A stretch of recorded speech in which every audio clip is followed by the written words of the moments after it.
Okay, I finally got this heater relocated. I did have it mounted right in here, and it was shutting off on high heat. So I mounted it right here.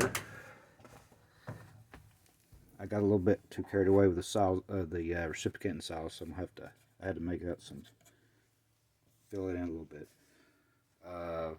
So I had to get this 2.5 liter tank because I didn't need the 10 liter. I did have it mounted up here, and that was horrible. Um, some people likes to mount these tanks underneath the van, but I don't. I thought I'd just mount it here. I'm not too concerned about the noise. I've got the wiring run way through here. Uh, so I've got these little clamps here. I don't know if I can get that full with that. But anyway, probably end up building put some styrofoam insulation over this, mainly to keep kids from messing with it more than cargo. That's more what I'm concerned. Maybe put this pump on the back side here. Let's go around here.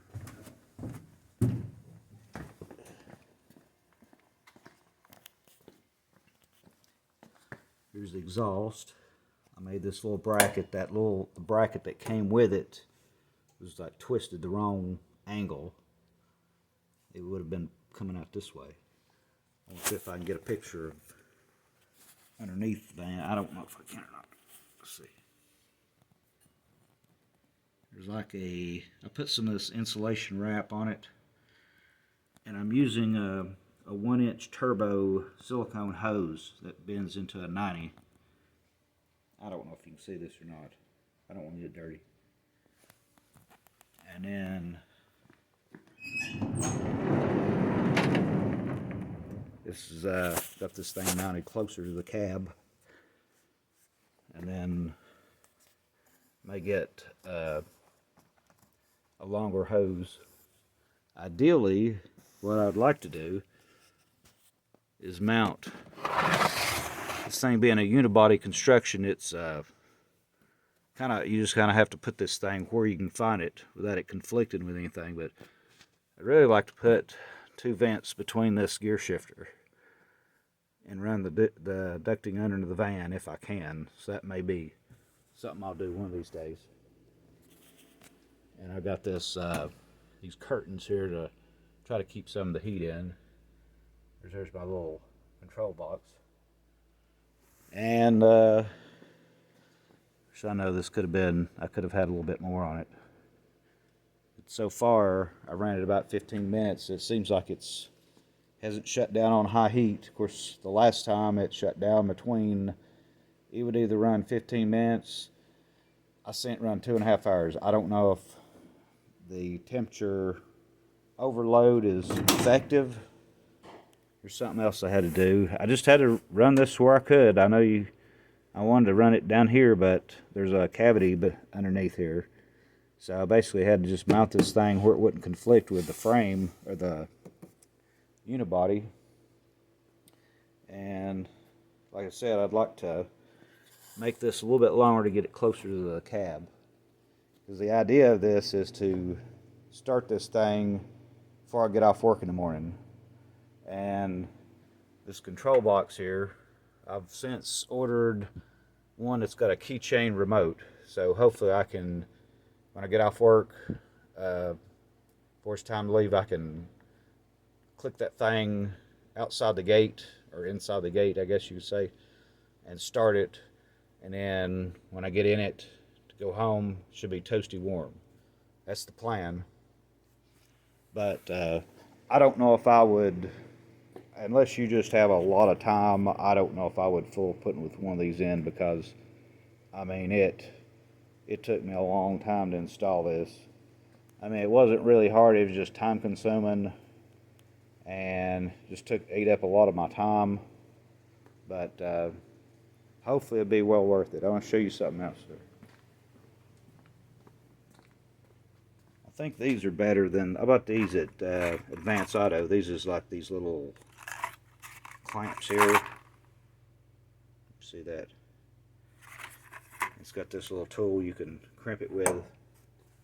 So I crimped them underneath the van because it seemed like that had the smallest port. It was really hard to get that thing to quit leaking. So I've crimped these on there to make a nice tight fit.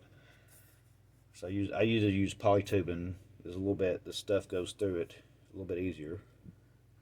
And of course I didn't usually, you didn't have to. I already had to force these on this filter. I don't know if I can find a filter with like 3mm ends on it or not. But I'm running farm diesel right now.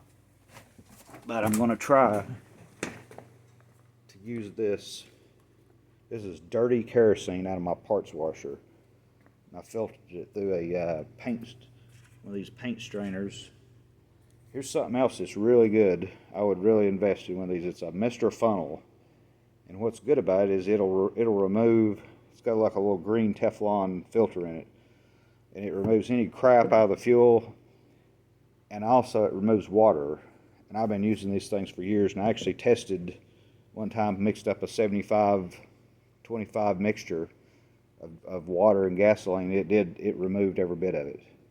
There may be like a trace amount, but